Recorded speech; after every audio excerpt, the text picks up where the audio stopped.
This channel is proudly sponsored by Shades of Vengeance. They bring to you Era Friction, a tabletop RPG where you are the ultimate action hero, harnessing the power of movie continuity errors to save the day.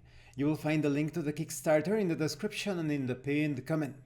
This channel is also sponsored by Dead Tree Studios, the publishers and developers of Dames of Asstoria, a tabletop RPG where you play as monster girls, experiencing high adventure in a world that doesn't fully accept them.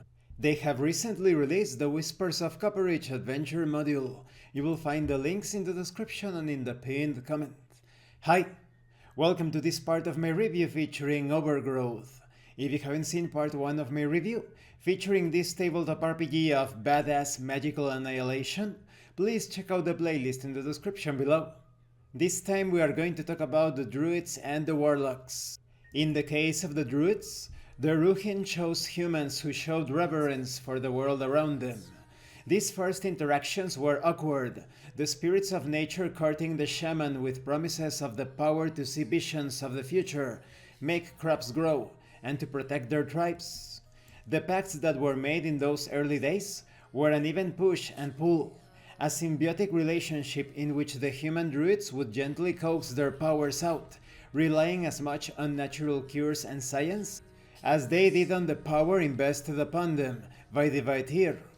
As technology progressed, so did the war between the Warlocks and the Druids. The ways of subtle manipulation of the world were not enough to keep up with the greed, and so the Druids pushed harder, becoming less subtle through the ages, becoming guerrilla warriors. But their bodies and their minds have twisted to the extreme, becoming amalgamations of animal, plant, and human. The Ruhin most commonly search out those who have already abandoned or been abandoned by humanity. They communicate with the Druids through maddening whispers, employing the language of emotion, dreams, and visions. The constant pull between their human lives and minds and the Vaetir that dwells in their soul is a painful and ongoing internal struggle for most Druids. Concerning the Warlocks, this setting had a much easier time of it. They approached warlords and tyrants, whose hunger for power and wealth knew no bounds, predators who desired to dominate their fellow men and women. They provided the Warlocks with the power that they wanted, in exchange for their servitude. Often seen as geniuses by others, Warlocks almost universally believe that they are in control of their pacts. This suits the greed just fine. With early men, they demanded blood sacrifices, forests burned in their name, and rival nations put to the blade.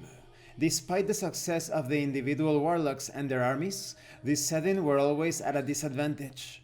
No matter how hard they worked, no matter what they accomplished, mankind still needed the natural world to fuel their lives.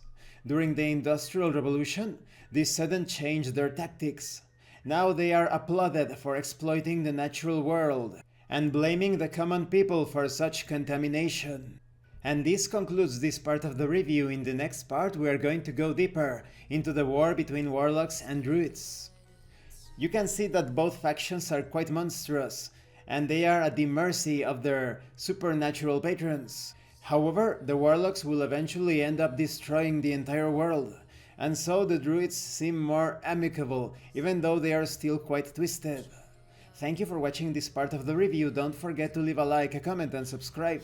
And thank you so much to those of you that are going the extra mile to support the channel. If anyone else wishes to further support the channel, consider joining as a member and enjoying exclusive tabletop RPG tips. You can also use the super thanks button and check out the pinned comment below. This has been Abraham L. Jaguar, a professional game master. I am currently unavailable for professional sessions, but I will put my contact information in the description and in the pinned comment for when I am available again. And remember, master roleplay and you will master the game. Once again, thank you and see you later.